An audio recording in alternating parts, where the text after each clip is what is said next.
Police are investigating the brutal murder of 39-year-old mother of three, Linda Jensen. Their first suspect is Linda's husband, Charlie, who has just admitted his fingerprints are likely on the murder weapon. He indicated that he touched the knife. He never pulled it out, but he did touch the knife by the handle. Is Charlie trying to cover his tracks? Searching for a possible motive, detectives ask why he and Linda divorced 14 years ago. Charlie indicated that they had a good relationship. The only reason that the marriage broke up was simply because of his drinking.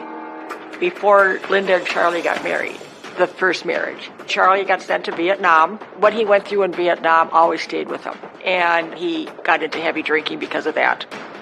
He drank incessantly. It caused a lot of problems in the marriage. So eventually, by 1978, Linda sought a divorce. When Linda and Charlie remarried in 1991, Charlie had stopped drinking, but other demons remained. Charlie had, really kind of given up his partying, and he became more of an adult. But yet, what he went through in Vietnam always stayed with him. Had Charlie's old issues returned, this time with fatal consequences? Investigators get to work checking Charlie's alibi. Charlie indicated that he left the residence at about 6:15 a.m. to go to work. And he proceeded back to his residence at about 4:05 p.m. We retraced his steps, and we talked to a fellow coworker who verified the time that Charlie had arrived at work and the time that he left, and no time during that day did he ever leave. Before detectives let Charlie go, they take a sample of his DNA. At that time, we could do a little bit of DNA testing, but it hadn't reached the point where it could identify a suspect positively. So the investigative team was collecting DNA samples and then preserving it. Charlie was also asked to do a polygraph test, which he did. He passed the polygraph test and was eliminated as a suspect. Everything he said was down to the wire. He could not have been the perpetrator in this crime based on the timeline. While investigators search for their next suspect, news of the murder leaves Big Lake residents fearful. This crime was a shock to the community. It was a smaller community, and, they didn't have many homicides. To think that somebody is still out there walking the street and you don't know who, what would be worse? Your house is supposed to be your safety, and to know that she was murdered in her house, that somebody decided to play God and take her life. Who could do that? 24 hours into the investigation, detectives receive their first tip. The investigative team got a call from a rural mail carrier who had claimed that she had been by the Jensen house on the day of the homicide. The mail carrier arrived at the house at around 11:30 that morning, and she said at the time she saw a man in a pickup truck pulling out of the driveway, and she said she got a pretty good description of the man. The postal worker described the truck as an older truck. I believe it was tan, two-tone tan, and it was occupied by a Caucasian male, late 30s, early 40s, kind of a scruffy guy with a beard. We had a sketch artist that was involved in trying to recreate the picture of that person that the mail carrier supposedly saw. The sheriff's office did release that sketch to the media, and it was widely publicized. While investigators wait for witnesses to identify the driver of the truck, officers are sent door to door around Linda's home.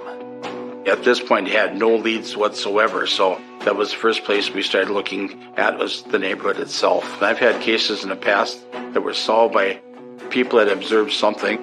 On this canvas in particular, we were looking to see if any of the neighbors had seen anything or seen a truck or anything suspicious that morning. When detectives hear that Linda's neighbors, the Jones family, may have seen the pickup truck, they immediately knock on their door. Kent Jones was a scout leader. We had 4 children. We're hoping that he could name the person that the mail carrier observed leaving the Jensen residence. And at the time, he told us he was at home and his wife was present, and he didn't know Linda Jensen.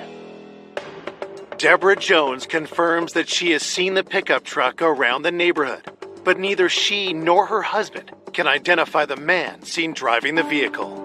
We went through the entire neighborhood asking the same people basically the same questions, but no one really knew the guy in the truck. So we were really disappointed. Detectives decide to turn their attention toward the other men from Linda's love life. After Linda and Charlie divorced in 1978, Linda became involved with an individual by the name of Robert Beard. Linda had a child with him, Joey, and they were together for about 4 years before they separated. Bob Beard really didn't see much of Joey and was really not a father figure, and, he never paid child support. He had given up custody, but Bob Beard had repeatedly been trying to get more visitation, and sometimes he wouldn't see the kid but once or twice a year, and he was really upset about it. When investigators speak to Linda's husband, Charlie, about Bob Beard, what he tells them is startling. Charlie indicated to investigators that Mr. Beard had actually contacted Linda at least twice, if not more, within a few weeks before she was murdered. Bob wanted to see Joey and perhaps even gain custody of him. Had Bob confronted Linda about custody and attacked her in a rage? The individual that perpetrated this crime was angry at her about something. Bob Beard was an absolute ideal suspect.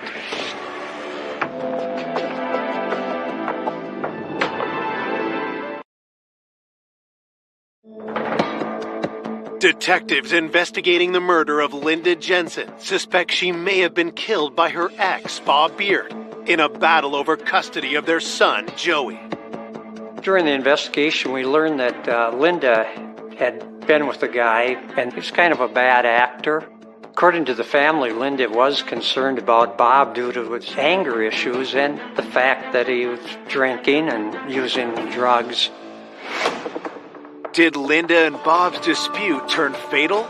Detectives bring Bob in for an interview. I questioned him, when were you last in contact with Linda Jensen?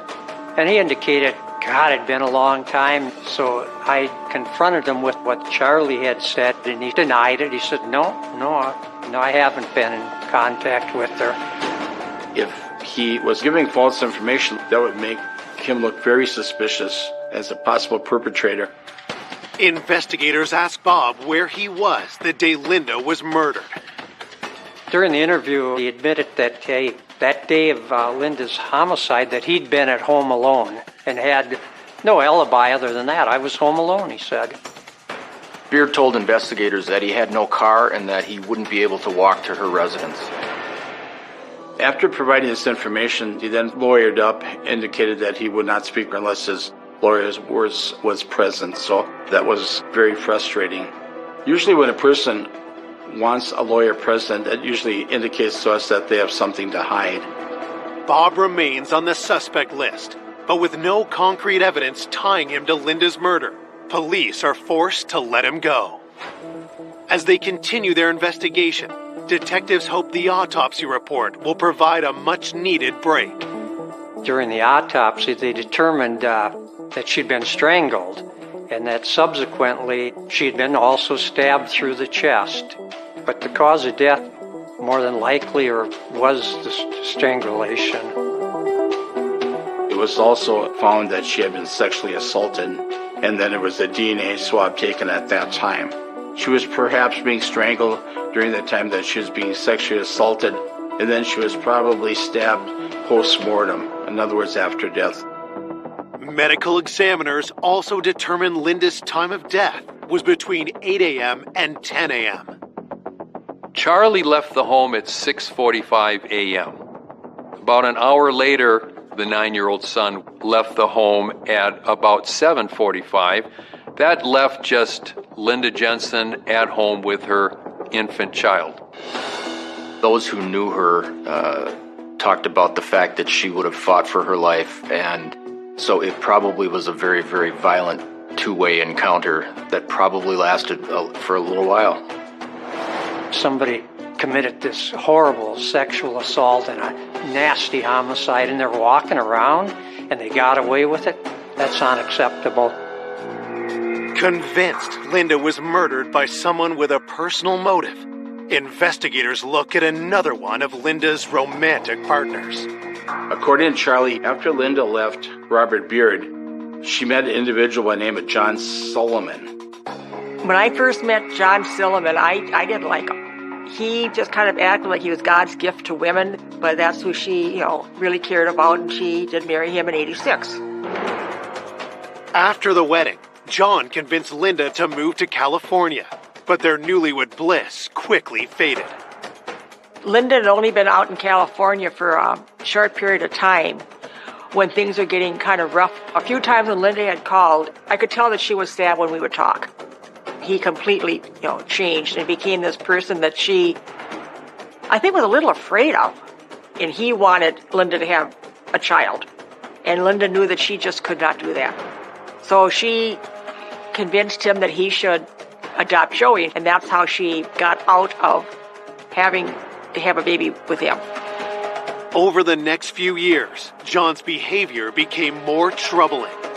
There was one particular time where Mr. Silliman had hit Linda, and they had a major fight. Linda realized she had to get out of that relationship, and she left and came back to Minnesota.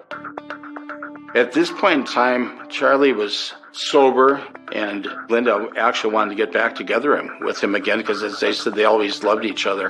When Linda left Mr. Silliman, Linda requested that Mr. Silliman provide child support for Joey. And this was a real bone of contention with him because he felt that she had talked him into adopting him. And then after he adopts Joey, she leaves him, and then he is stuck with the child support. A judge orders John to pay Linda $300 a month. But then, John receives even more shocking news. Linda got pregnant with Lisa, and when the divorce papers came to John, and it did have to state in the divorce papers that she was pregnant, but it wasn't his child. He was just furious that she was having a baby with Charlie, and she wouldn't have one with him. Did Linda's news push John over the edge? He'd made several phone calls, we were told, that weren't too pleasant with Linda. So he was a potential suspect. Could he have come back and committed this homicide?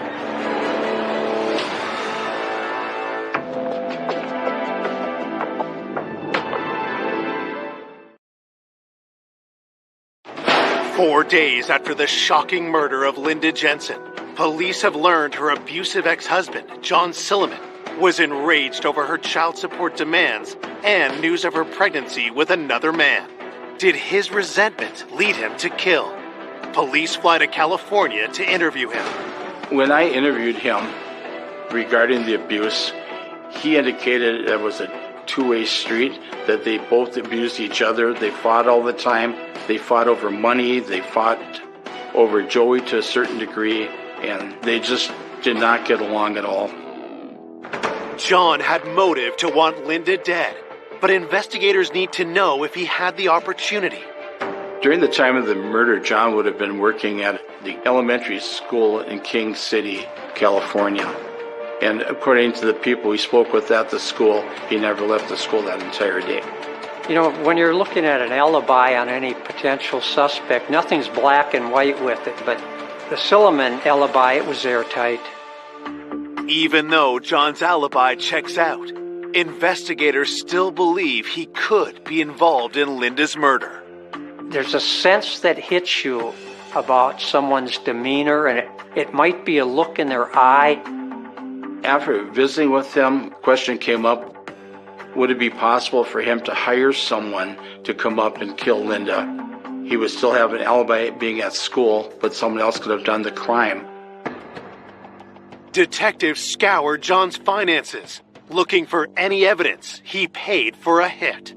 But upon reviewing all of his bank records, we could not find anything that would have revealed that he had done such a thing.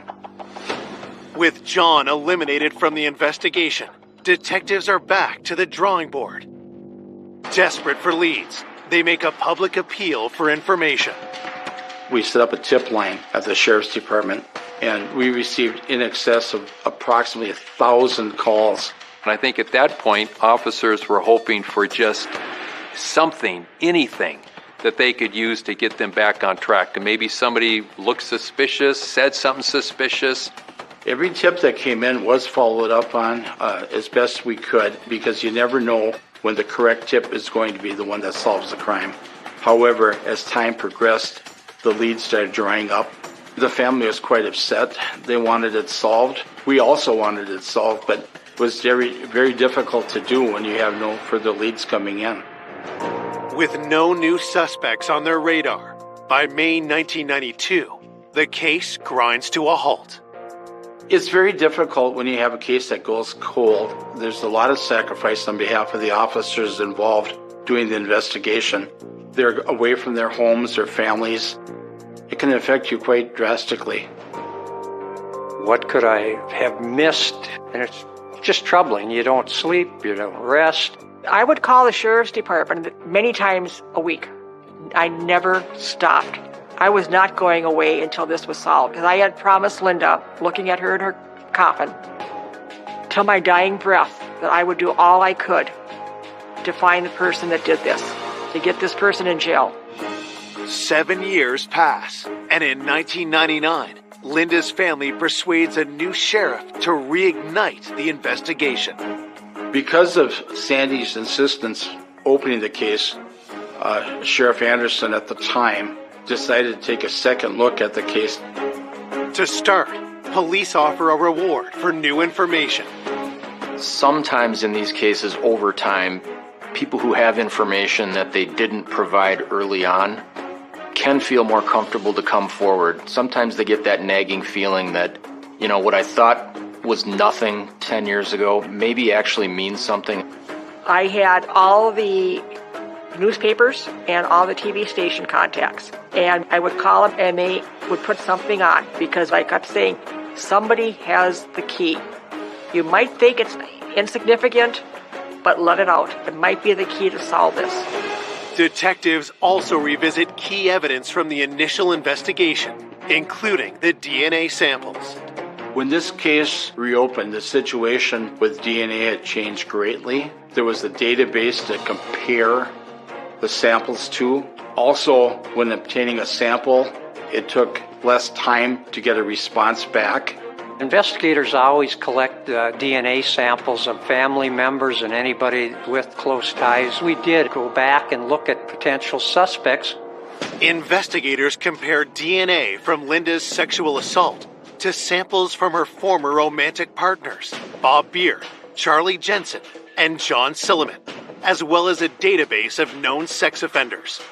When the results come back, detectives are stunned. Investigators took between 80 and 85 DNA samples for testing, and they ruled everybody out. All of the men that she had been involved with in consensual relationships had been eliminated as possible suspects in the homicide. Yeah, it just kind of dropped me right down. I've worked a lot of homicides, but we had nothing going except here we have this woman who's deceased, been a homicide and rape victim. It's like, who could have done this? I wanted justice for Linda. The case goes cold again for another year. But in 2000, police receive an unexpected tip from a woman named Angela Hennon that turns the investigation red hot. Angela called the sheriff's office and said, hey, I've got this inkling in my stomach and I've had it for years. Can you check out this person? That was the first lead the police had in over 8 years. She called in that little piece that we needed. We've been wanting for over 8 years. That broke the case wide open.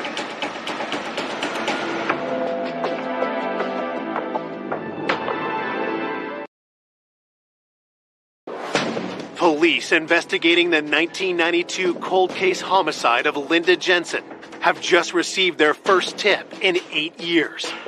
Detectives are stunned when caller Angela Hennon points them to someone familiar. Angela identified herself as a prior acquaintance of Kent Jones. Kent Jones was the local Boy Scout leader in the community. Angela Hennon had had an affair with Kent Jones right after the Linda Jensen homicide. and said she brought up to Kent Jones the Linda Jensen homicide, and he denied knowing her. And he became very angry and agitated about that subject coming up. A few months later, Angela indicated that when she was talking to Mr. Jones, he indicated that he knew Linda quite well. He saw her jogging past his residence. He visited with her, and he basically changed his story completely from what he told her previously. So she felt compelled to report that to the police because she just found it unusual. When investigators first spoke to Mr. Jones in 1992, he was not a suspect. He was just a neighbor. He denied knowing her as well as perpetrating the crime itself. And his wife alibied him. She said that he had been home that entire day. So obtaining the information that Mr. Jones did in fact know Miss Jensen, at least collaterally, told investigators right away that he had been untruthful or deceptive with them. Well, as an investigator hearing that type of a story, I would think that he has some involvement. There's something that is not right and needs to be followed up further. Detectives dig into Kent Jones's background. At the time of the killing, Jones was the leader of the local Boy Scout troop, church-going family. He and his wife Deborah had kids. Certainly the persona of him was that he was a fun-loving, good-natured, well-liked guy. But as they dug deeper, investigators opened up a different side to him, what he wants you to believe. Mr. Jones had a lot of skeletons in his closet. Outwardly, he seemed like a family man, and inwardly, he had a very, very dark side to him. He had a criminal history. He rented a storage locker that one night caught on fire. Mr. Jones entered a claim to the insurance company, and as it turned out, he probably had about $35,000 worth of items in that locker and not several hundreds of thousands that he claimed. It was an overclaim, and he was subsequently investigated and charged with defrauding the insurance company. Investigators then discover an even darker side to the father of four. There'd been some suspicion that he'd been abusive with his wife in the past. I read a report that Mrs. Jones had been stabbed. She apparently slipped and fell onto the open dishwasher, and her body was pierced by a knife that had been put into the dishwasher handle down. And I think some people looked at that and wondered, did that really happen that way? That just doesn't make sense. Investigators were very suspicious about those circumstances. She, however, stuck to that story and never pursued any charges against her husband. If Mr. Jones was the person that stabbed her, this is in line with the same thing that happened to Linda Jensen, in that she was stabbed, and it shows that he has a propensity for violence. Armed with the disturbing new profile of Kent, detectives pay him another visit, this time as a suspect. They went back to re-interview him and asked him again if he knew Miss Jensen or knew anything about her. He claimed he knew nothing about her, didn't know who she was. Present at that time was Kent Jones's wife, and she indicated, "No, don't you remember? She was here visiting you about Joey joining the Cub Scouts?" And he got very angry with his wife at that point. Caught in a lie, Kent changes his story. He admitted that she used to jog by his house, and they had had conversations in the past. They also asked him point blank if he had had any kind of an affair or if he was involved sexually with Miss Jensen, and he became angry and very defensive. At that point, he was asked to give a DNA sample, and he refused. After 8 years of investigation, he was the first person to refuse to provide a DNA sample voluntarily. That, of course, raised another huge red flag. When I walked out of that house, I said to myself, my God, he did this. I had such a strong feeling, but it's not evidence. Officers went to the local district court judge and applied for a search warrant in order to obtain a DNA sample from Mr. Jones. With their warrant in hand, investigators collect Kent Jones's DNA to compare to evidence from the crime scene. Mr. Jones's sample of DNA was sent to the crime lab, and within a short period of time, we got the results back and the DNA matched. It was a match on almost every level. There was no question that the DNA at the crime scene came from Mr. Jones. Thank God they got him. I knew this son of a bitch did it. So I wanted him gone. Sheriff Anderson called and he said that I want you to get everybody together. We are making the arrest after you're all here. When they said the name, we had no idea who this guy was. In those 8 years, I never thought he'd be a neighbor. On July 25th, 2000, Kent Jones is arrested and charged with the first-degree murder of Linda Jensen. Despite the DNA match, Kent insists he's innocent. You're going through scenarios with him to determine what he reacts to or bites on. And if we can get that confession, and none of those scenarios worked with him.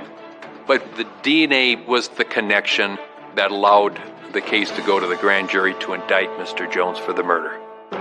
On May 31st, 2001, Kent Jones goes on trial. Mr. Jones was indicted on 3 different charges. It was first-degree murder, it was second-degree intentional murder, and count 3 was criminal sexual conduct in the first degree. How could someone who was involved in Boy Scouts, who was involved in his church, who seemingly was a good husband and good father, commit such a horrific, violent attack and continue to live among us for another 8 years? But people looked at the fact that there was a DNA match. They looked at the other evidence presented at the trial, and people thought, this guy really did it. But when Kent Jones takes the stand, his testimony takes everyone by surprise. There was a major development that caught literally everybody off guard. He got up on the stand, and he told everybody something that just shocked the entire courtroom.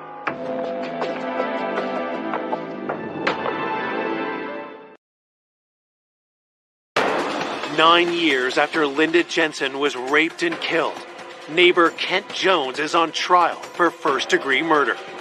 But when Kent takes the stand, his defense stuns prosecutors.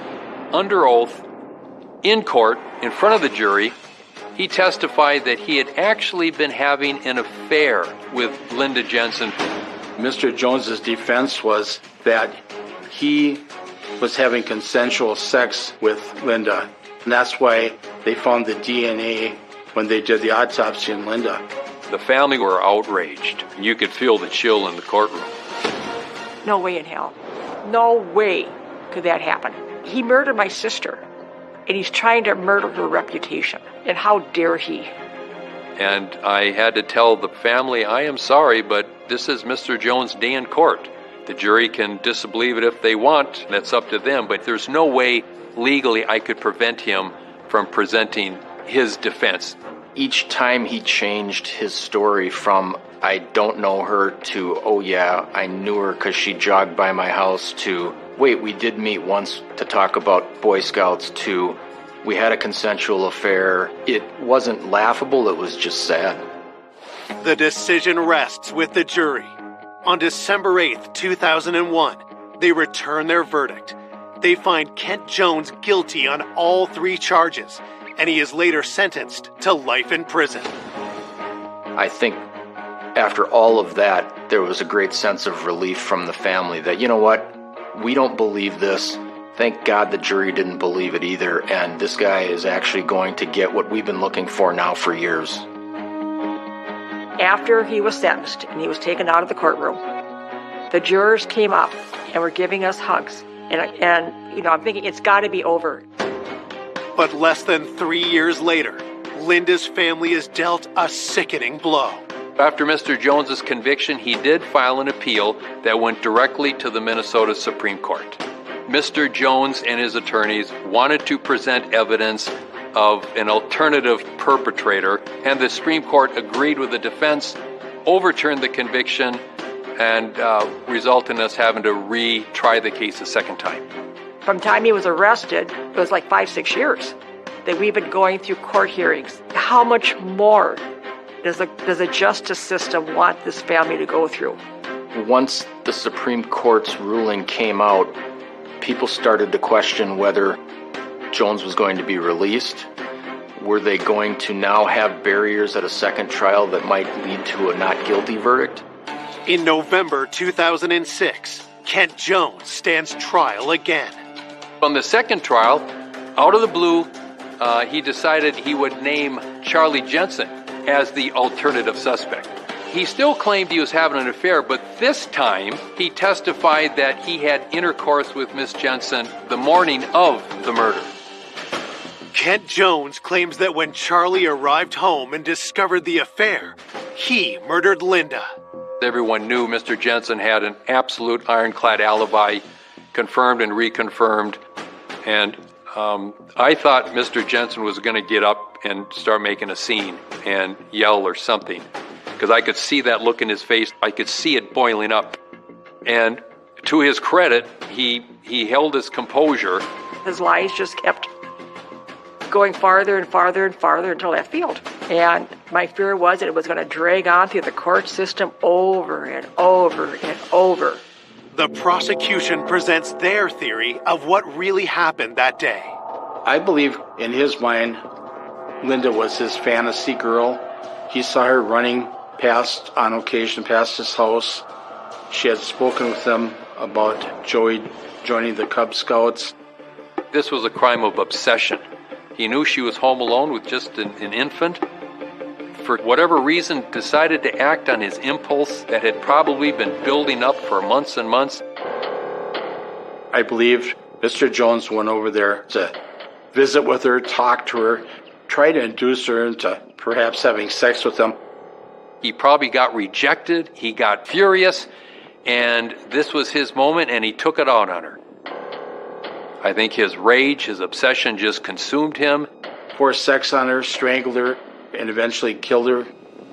After strangling Linda, Kent stabbed her several times, pinning the comforter to her chest.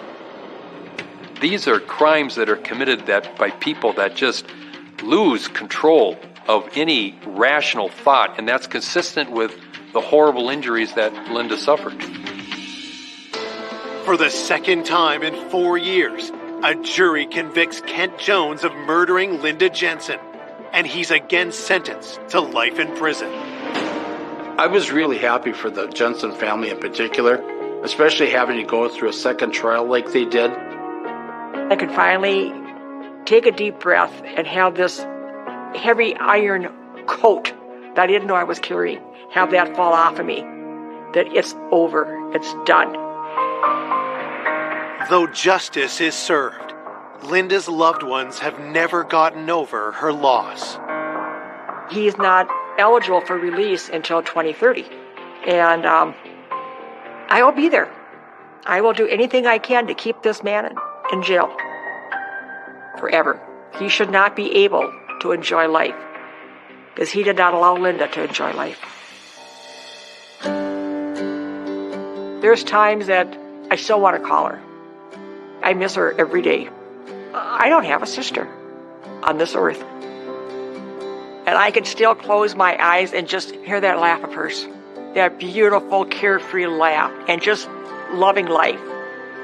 Linda loved life.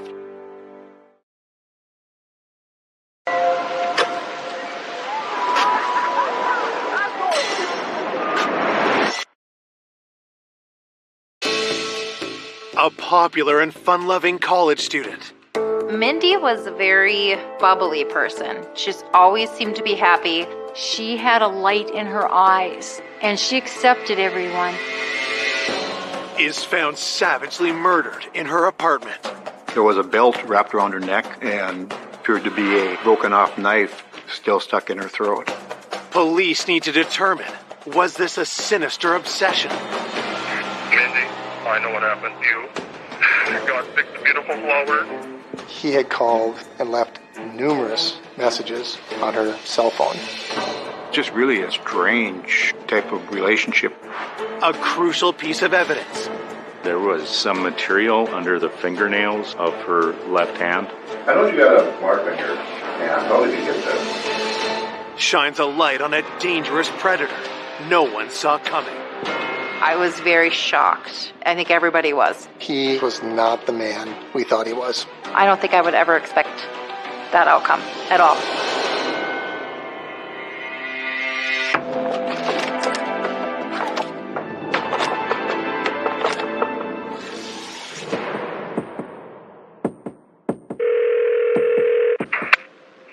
Hey, Mindy, it's Danny. Anyway, you can just give me a call back. Okay, bye. Hey, Mindy, it's Tony. Hey, Jamie's trying to get over to you. Bye. Where are you? Okay, bye. I remember trying to call Mindy a few times and she wasn't answering.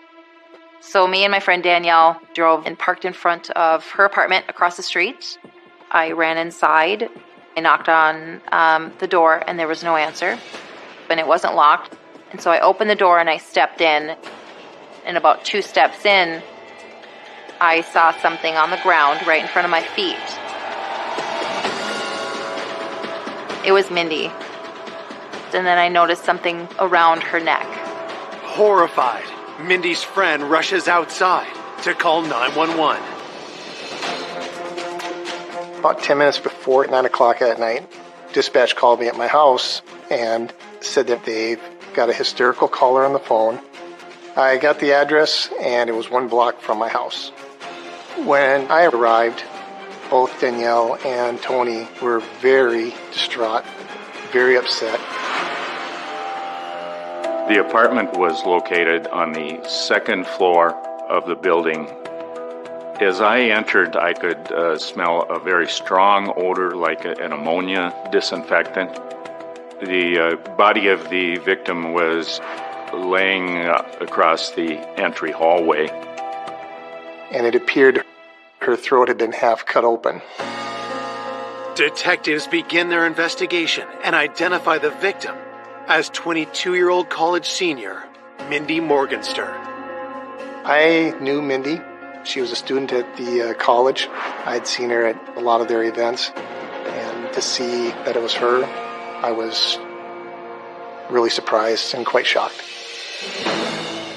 There was a belt wrapped around her neck and appeared to be a broken off knife still stuck in her throat. It appeared that the belt was applied to the neck prior to the neck being cut. Investigators find an empty bottle of disinfectant beside the body. Somebody had poured the disinfectant over her body, possibly trying to destroy any type of evidence. The killer tried to cover their tracks, but investigators find something they missed. There was some material under the fingernails of her left hand where possibly Mindy had scratched her assailant. We felt that this was going to be a DNA forensic type case based on materials that were found on Mindy's fingernails. And to preserve that, the hands are placed in bags for autopsy. She had a purse around her right arm. Her wallet was laying just outside of the purse. It didn't appear that they'd been gone through or anything removed from them. There was clean laundry around the body and a laundry basket. It almost appeared as if she was attacked as she was going in the door with that laundry. It did not look like the apartment had been ransacked or gone through, so it didn't appear that theft was a motive in this killing. There was no sign of any forced entry into the apartment. It told us that the person was either in her apartment or followed her in. Her cell phone was located, and the first missed call on that phone was at 12:47 p.m. on September 13th. That gave us some indication as to what time the attack may have occurred. By 10 p.m., more than 9 hours after the first missed call, detectives have little to go on as they work into the night at the crime scene. When we first left the scene the following morning, we had no clear indication of who may have done this. Police reach Mindy's sister to inform her of the murder. and she delivers the tragic news to her parents. The front doorbell rang. And I said, "Who's there?" And Rebecca, our daughter, she said, "It's me, Dad. We've got some bad news." And then Rebecca said to me that, "Mom, Mindy is dead." It was just like somebody taking a knife and just sticking it right into your heart. I just wanted to try to just say, no, this isn't real. This didn't happen. I didn't want it to be true. She had such a loving, loving heart, and I loved her very much. Born in Bogota, Colombia, on April 29, 1984, Mindy was adopted as a baby by Valley City farmers Larry and Eunice Morgenstern. The first time I saw Mindy, she had the biggest, darkest, most beautiful eyes that I had ever seen. It was pretty amazing to see this little character in the basket that she brought home to be part of our family. Mindy was the youngest of 4 Morgenstern children, 3 of them adopted by Larry and Eunice. Mindy was very much a tomboy. And as she grew up, she got so beautiful. She didn't really realize that she would be looked upon as somebody that would turn boys' heads. After high school, Mindy moved to Valley City and dove headlong into college life. She just seemed to enjoy all the friends that she had there. Mindy was a very friendly, outgoing, bubbly person. She just always seemed to be happy.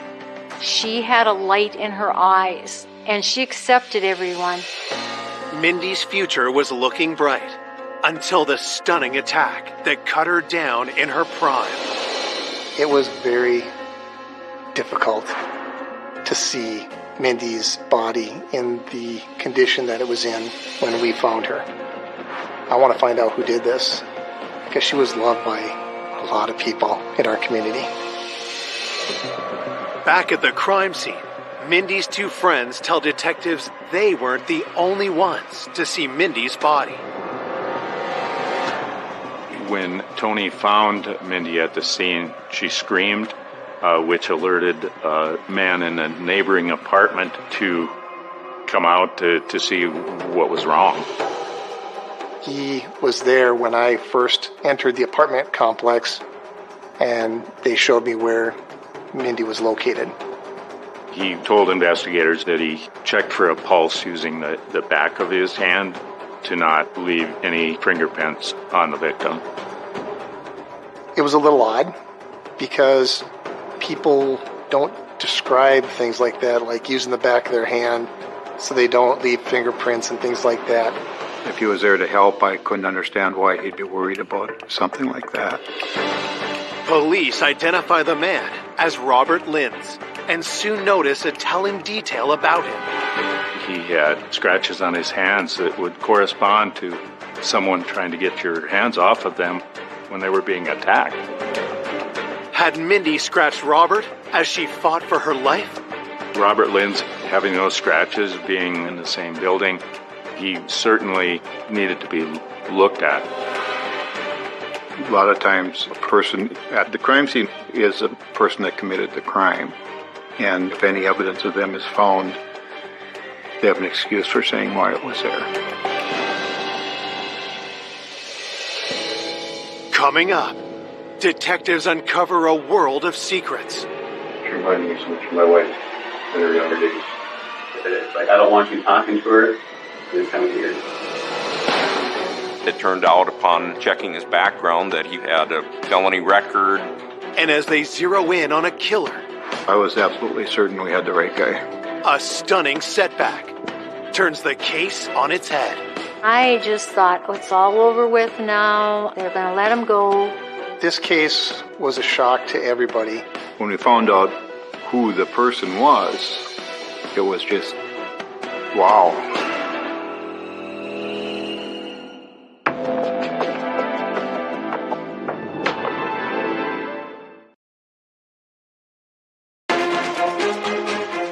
Police investigating the murder of 22-year-old college student Mindy Morgenstern have just identified their first suspect, her neighbor, Robert Linz.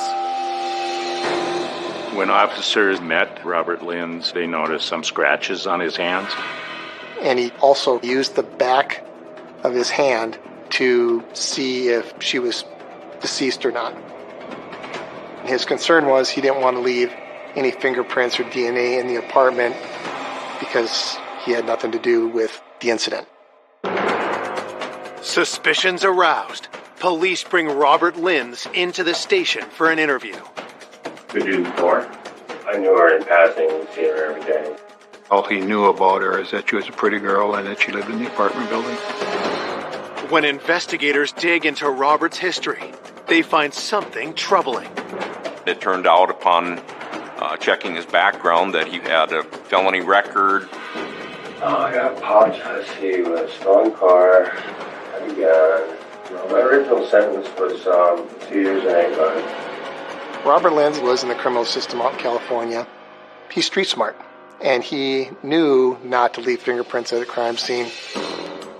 Detectives ask Robert how he got the scratches on his hands. Oh, your hands are really cut up and stuff. Is that normal from work? Yeah, this is an everyday thing. Handling steel and stuff? Yeah, all day long with steel. I get cut pretty bad, constantly. He claimed he worked at a place where they built steel buildings and stuff like that, and he got the bruises on his hands from his job. Police cut to the chase and ask Robert where he was on the day Mindy was murdered.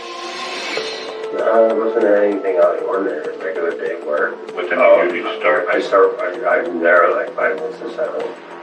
Robert Linz told investigators that he had been at work that day from 7 in the morning, and he didn't arrive home to his apartment until about 5:30.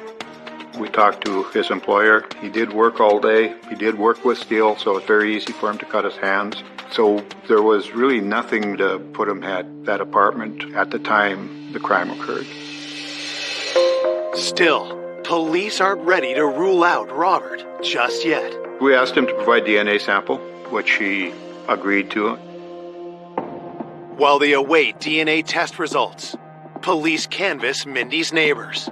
We were looking for anybody that might have seen something, heard something, so we can get a better timeline as far as when this might have happened.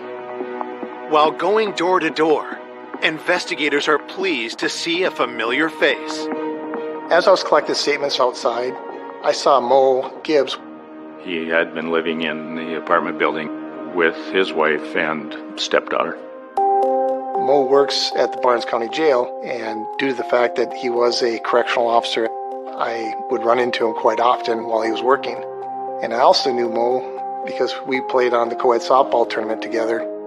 A guy in his position probably would be an excellent witness if he had seen or heard anything. Mo Gibbs said that he knew Mindy as a person that lived in the building. He had seen her come and go. The investigator asked Mo if he noticed anything unusual that afternoon. Mo had said that he went with his wife and stepdaughter for lunch, then came back to the apartment at about 12:45 and started packing and loading boxes as he and his wife were going to be moving out of the apartment. He mentioned that when he went into the apartment complex, he could smell a strong, distinct odor of a disinfectant. Other than that, he claimed that he didn't hear or see anything. So we were working with a timeline between the first missed call at 12:47 p.m. and the disinfectant being smelled shortly after 1 o'clock p.m. So we figured she probably was deceased prior to 1 o'clock in the afternoon. To rule them out, police collect DNA samples from Mo and the other building residents. All the DNA samples taken during our interviews were sent to the state crime lab. In search of new leads, detectives turn to Mindy's loved ones. I just didn't think there was anybody that would want to do anything like that to her. Investigators push Mindy's parents to think hard about anyone who might have had a problem with her. Mindy's mother mentioned that Tony had had this boyfriend that wasn't such a nice person. His name was James. I was dating James Robinson at the time, and he was doing some bad things, and I was taking the brunt of it, and Mindy didn't really care for him because she had known that there was times that it got pretty scary. Mindy did bring him up at one time, something about him being on drugs or something. Mindy was trying to get Tony to quit seeing James, and that may give him some reason to hold a grudge against Mindy. This James Robinson didn't look like he wanted his girlfriend, Tony, to be friends with Mindy. She did, obviously like a friend does, get out. You need to leave. He's not a good guy. This isn't a good relationship. In trying to help her friend, had Mindy made a deadly enemy. It seemed like an attack was personal in nature. It made me think that maybe this guy had something to do with her death.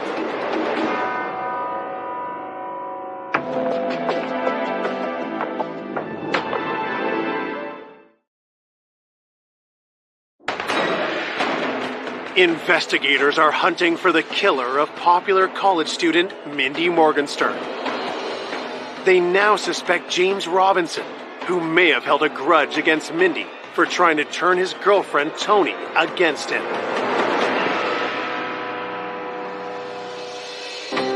So James was called in to do an interview to see what we could glean from him. Did you know Mindy pretty well? I knew her from going to visit Tony at work, and she'd be there or whatever, and we'd get together every once in a while, go out and eat her. Police asked James if he has a criminal record. James said that he had, in the past, had trouble with illegal drugs. He had been charged, but he was trying to stay out of that lifestyle. As James talks, detectives notice suspicious cuts on his hands. What you do to your hand? Looks like you got a... Yeah, it went right through a window. Blood like something fierce. Looks pretty fresh. Police pressed James on his whereabouts at the time of the murder. What were you doing during the day? I know I had 4 hours of community service stuff to do. James told investigators that he went to do community service from these previous charges. He then went to a friend's house and went back home sometime 5 o'clock or later. We checked, and it was verified that he had been at those locations that day. Even though James's alibi checks out, investigators collect a DNA sample in order to officially rule him out. As they review evidence from the crime scene, autopsy results arrive. The autopsy of Mindy's body indicated that she had died from asphyxiation and due to the cuts to her neck. There was no indication that Mindy had been sexually assaulted. Still awaiting results on DNA collected from Mindy's fingernails, detectives turn to her coworkers for new leads. Mindy had been working at a restaurant in Valley City as a waitstaff. It was important to interview Mindy's coworkers and see if they knew of anyone unusual in the restaurant that stood out to them. There was a man that lived in a motor home across the street from the restaurant. Mindy told coworkers that he made her feel really uneasy, and he was always in there bothering them. So, hearing that information, we decided to interview him. What's your full name? Ralph Albert Walter. So how long have you been in Valley City? Well, I don't know. You could say I'm a drifter, but Mr. Walters didn't have any ties to the area, just kind of an odd character. You remember anything particular he did on Wednesday? Oh, that was the day that going to change the oil in the motorhome. He really didn't have a good alibi for when Mindy was murdered. Just as with previous suspects, detectives spot a potentially damning clue. I know you got a mark on your hand. How did you get that? When I put that oil filter on. Have you had any type of altercations or disagreements in any of the restaurants with anybody? I can't think of any. He claimed he never bothered anybody in the restaurant where Mindy worked. Claimed he didn't know who she was. But Mindy's coworkers tell a different story.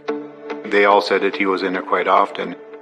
Mr. Walters would have seen her coming and going at least. Would that give him a reason to follow her? We really didn't know at that point. Red flags were waving, of course, but I was real careful not to jump to any conclusions too early on in the investigation. Detectives collect Ralph's DNA and let him go. But they're not ready to clear him just yet. We keep him on the list. We're hoping DNA samples, if he was involved, would eventually tie him into it. 2 days after the murder, the wait for answers starts to take a toll on Mindy's family. That was the hard part, not knowing what was going on and what happened and why. It was like living someplace in another world, and you just wanted answers. 3 days into the investigation, detectives catch a break when they find disturbing voicemails left on Mindy's phone after she was dead. You know my number, sweetie. I miss you. I love you. You're my inspiration. Please help me. Please help me, Mindy. I can't continue without you. Please help me. Some way, help me.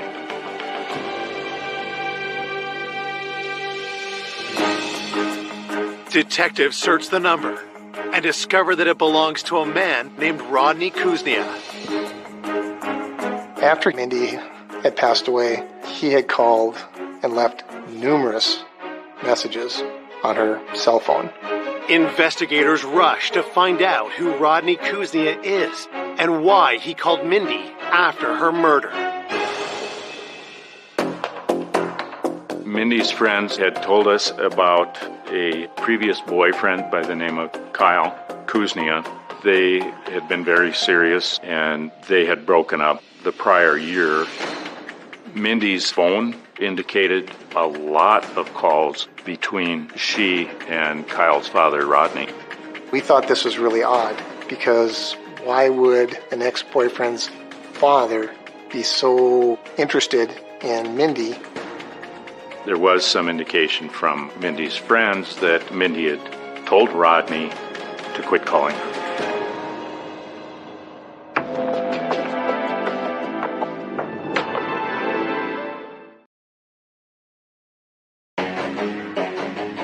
It's been 3 days since 22-year-old Mindy Morgenstern was found brutally murdered in her apartment.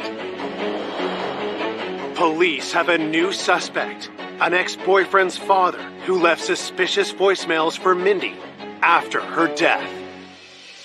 Mindy, this is Rod.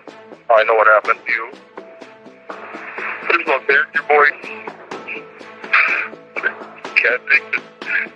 I love you, kid. God picked a beautiful flower. I'm sorry that happened that way. It happened to you. It just was really odd why Mindy's ex-boyfriend's father was leaving these messages, why he was so infatuated with her, and obviously he had feelings for her. Eager to learn more about Mindy's communication with Rodney, detectives start by questioning his son, Kyle. Kyle was Mindy's ex-boyfriend. And Mindy, I think, still had feelings for Kyle. It was found that Kyle had broken off his relationship with her a year before and was planning to get married to someone else and had really had very little contact with Mindy since that time that they had broken up. I feel a little bad that maybe I could have handled it a little different. Have you had any other contact with her? No, that was the last time I ever talked to her I know she would kind of leave information kind of through my dad. Him and her would continue to talk. After verifying that Kyle was working out of town on the day of the murder, detectives turned their questions to his father's relationship with Mindy. It's like, I don't want you talking to her. 10, 20 years down the road, you guys are still going to be talking, and it's kind of weird.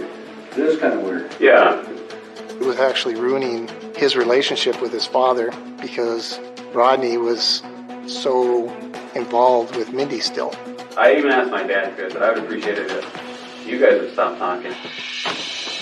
Rod Kuznia had an almost unhealthy amount of contact with Mindy, and then that continued even after Kyle and Mindy broke up. The calls were very frequent, like multiple times daily, and it really made us wonder, did Mindy want him to quit calling her?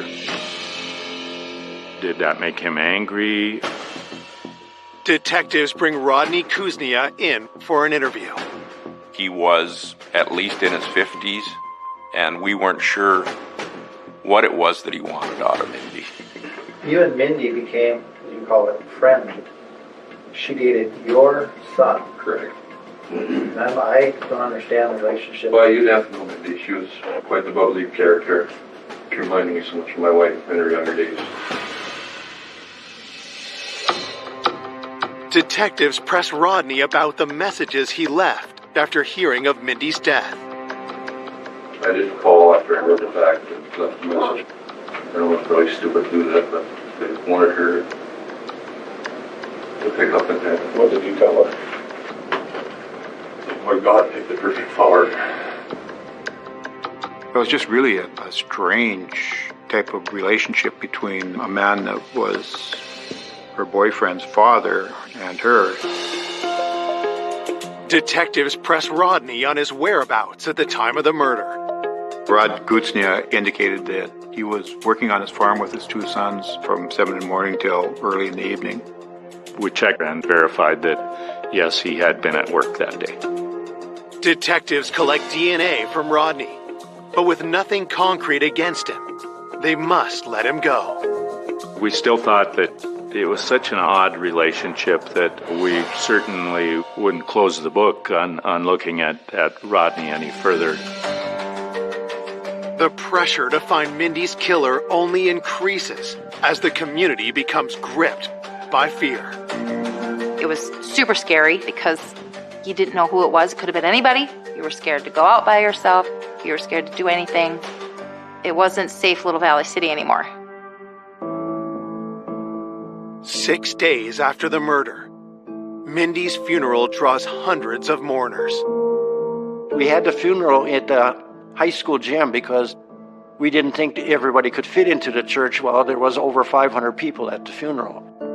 The police told us they would have some undercover agents watching because they didn't know for sure if this person was, after her or after us. And you get kind of paranoid of anything like that happening until they finally catch the right person. The day after Mindy's funeral, investigators receive surprising news from the crime lab. The state crime lab called and said that we have a positive match of the DNA. The DNA extracted from under the fingernails of Mindy matched an unsolved brutal sexual assault in Fargo 2 years previously. And when we found out who the person was, it was just kind of silence. Then it was a shock.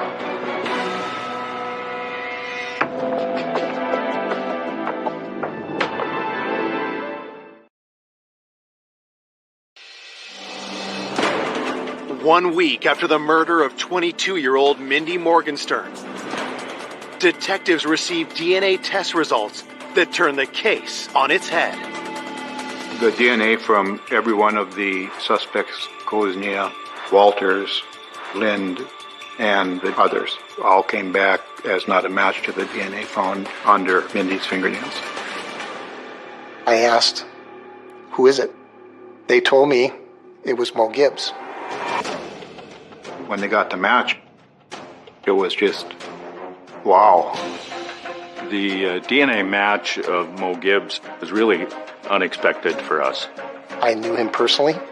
He was a correctional officer, and it really caught me off guard that somebody in the law enforcement community would have done something like this. When detectives look deep into Mo's background, they discover a hidden past. Mo Gibbs was not the man we thought he was. When we started digging into his background, we had found out that he'd actually changed his name. We found out that he was involved in a drive-by shooting, and he had served 5 years in prison.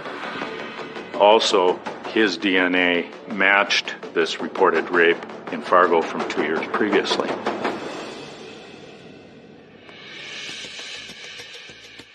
Given Mo's violent criminal past, detectives come up with a strategy to lure him into the station.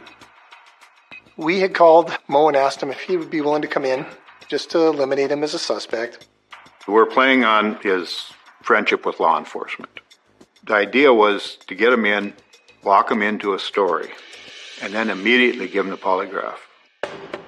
Mo Gibbs lived in the apartment building that Mindy lived in, and he said that he had seen her around, but he really didn't know her at all. Mo said that he had worked at the jail the previous night, had gotten home about 7 in the morning, and then he started packing and loading boxes out of the apartment. Anything unusual that you noticed in the apartment building? Nope. I didn't notice anything out of the ordinary the whole day. You know, I was back and forth. Scratches were observed on Mo's hands, and Mo stated that he got those scratches from moving boxes.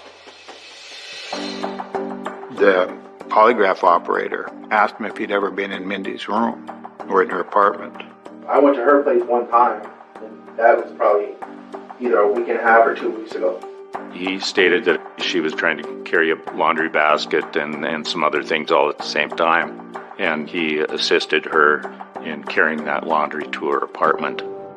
I'm thinking that he wanted to have an excuse for having evidence in that apartment. With Mo's story in place, the polygraph can begin. Regarding Mindy's death, do you intend to truthfully answer those questions? Yes. Did you injure Mindy and cause her death? No. At the conclusion of the polygraph examination, the examiner felt that there was some indication of deception. There's a little bit of indication there that something is bothering you about this, and I guess I just want to try and get it resolved. I mean, I don't know nothing about it. I mean, as far as anything else, I wasn't there, so it's not bothering me that I know. I mean, because I know I wasn't there. Okay. What do you know about DNA? Nothing. Nothing? How would you feel if I told you that your DNA matches DNA that we found on Mindy's body? I'd be like, that wasn't true, so I know I wasn't there, so. At that point, we didn't think that he was really going to ever admit to anything, at least that day. We're in a bind here. Your DNA is matching what we found on her, under her fingernails. I don't know how my DNA was under her fingernail. When we get DNA back, though, and it says, this is the person that matches this person out of so many million, we can't argue with that, Mo. Plus, I'm going to let you in on something else here. The DNA that they match, that they brought up, it also matches the DNA that was found on a girl that was sexually assaulted 2 years ago in Fargo. Okay. He was arrested immediately after that interview and charged with murder. Could you stand up, please, and put your hand behind your back? We have an arrest warrant for the murder of Mindy Mortensen. News of Mo's arrest opens a floodgate of shocking accusations. A number of female inmates in the jail where Mo Gibbs worked came forward and said he's been doing sexual stuff to us in the jail for weeks or months.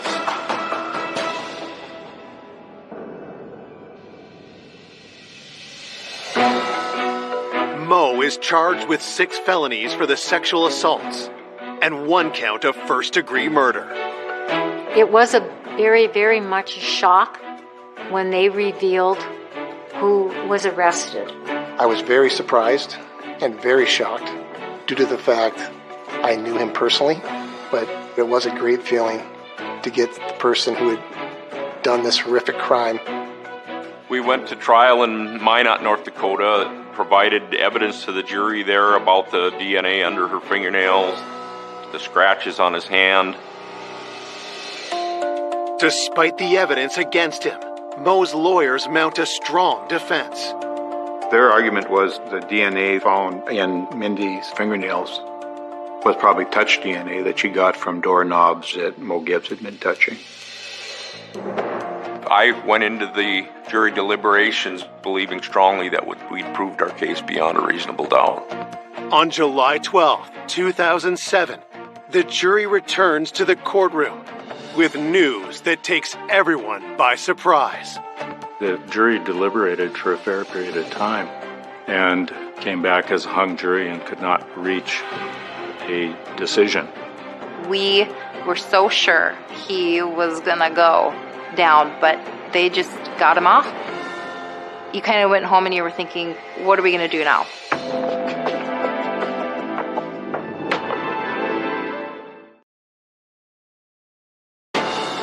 Corrections Officer Mo Gibbs has just been tried for the murder of 22-year-old Mindy Morgenstern. But when the verdict comes back, a hung jury, Mindy's loved ones are left fearing the worst. I was very shocked. I think everybody was. I don't think I would ever expect that outcome at all. When we heard it was a hung jury, I just thought, oh, it's all over with now. They're going to let him go. Was it possible that Mo had not killed Mindy after all? Or was a murderer about to go free? When a hung jury like that happens, it's extremely disappointing and hard to understand for people because it's just a temporary setback. I was absolutely certain we had the right guy. In the Minot trial, the defense, the one thing they really hung their hat on was that trying to say it was just touch DNA. We felt it was obvious that to get DNA under your fingernails, it wasn't from touching any kind of doorknob. So we wanted to totally rule that out, and we're able to find another expert to help us do that. On October 22nd, 2007, more than a year after Mindy's murder, Mo Gibbs goes on trial for the second time. The expert described this as a vigorous assault. The amount of DNA was not from touching a doorknob or a laundry basket. The prosecution lays out further evidence, carefully building the case against Mo. Mo Gibbs' phone was seized after his arrest. There were never times when he went for an hour or more that he was not texting or doing something with his phone. He got off at 7 in the morning from his shift, and he was continually either emailing or texting people until he had to go pick up his fiancée to go to lunch. He dropped her back off around 12:30 or 1 o'clock, and that's when we believe he came back to the apartment building. Mindy's last missed call was at 12:47 that day, and for the next 2 hours, Mo Gibbs was doing something else other than sending texts or sending emails. With DNA and other evidence placing Mo at the scene, the prosecution lays out their theory of the murder.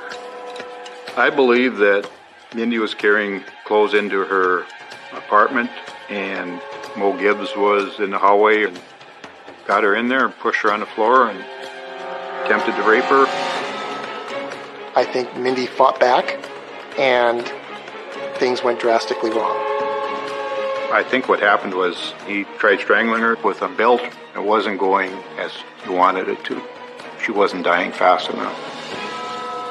So he got a knife and he stabbed her. And then when he got done, He finds a cleaning solution, dumps it on her body, and then he gets the heck out of there. Then he starts back with the texting and emailing and went on with his life.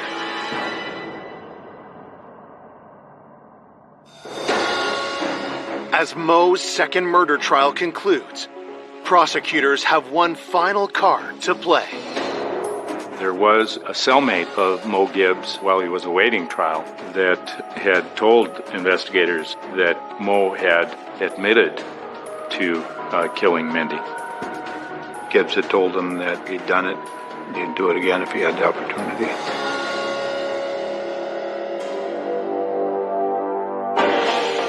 As the jury deliberates for a second time, Mindy's loved ones nervously await the outcome. And I was wondering, what's going on? I wanted to know things. I wanted to hear what was coming out of their mouths. On November 16, 2007, after deliberating for over 27 hours, the jury returns with the verdict. We, the jury, do find the defendant, Mo M. Gibbs, guilty of the crime of murder. For killing Mindy Morgenstern, Mo Gibbs is sentenced to life without parole.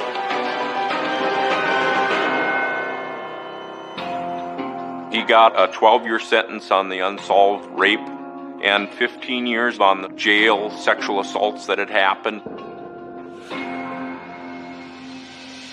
It was a relief that they finally caught the person, that he wasn't going to be out there to do it to somebody else again.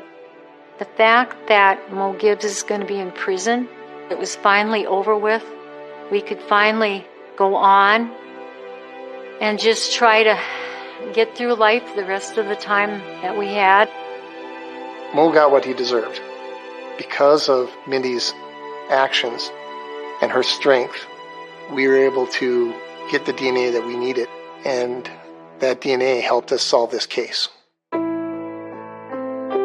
Though justice is served, nothing can dull the pain of Mindy's loss. Oh, I miss Mindy so much every day. You never get over it, but you go on and you pray for that time when you can see her again up there in the heavens. That's where I know where she's at. I like to remember her smile. I have a picture of her on my refrigerator, and the light just radiates from her face, and she's so happy. And that's the way I like to remember her.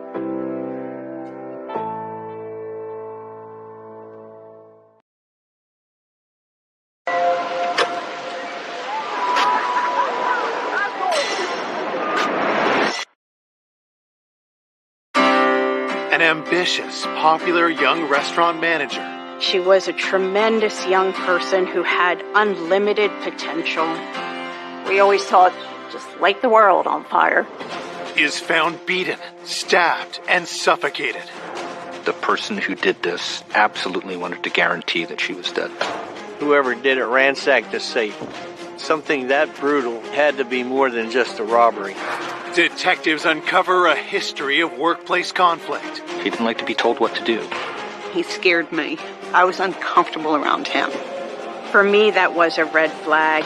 With the community on edge, another attack leaves them living in fear. It was such a similar homicide, a lone female employee and the use of a knife.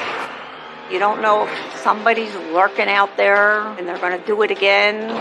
And new evidence confirms disturbing suspicions. The lab informed me that there was a match. I just couldn't believe what was happening. Like, when am I going to wake up? Terry's murder wasn't what it appeared to be.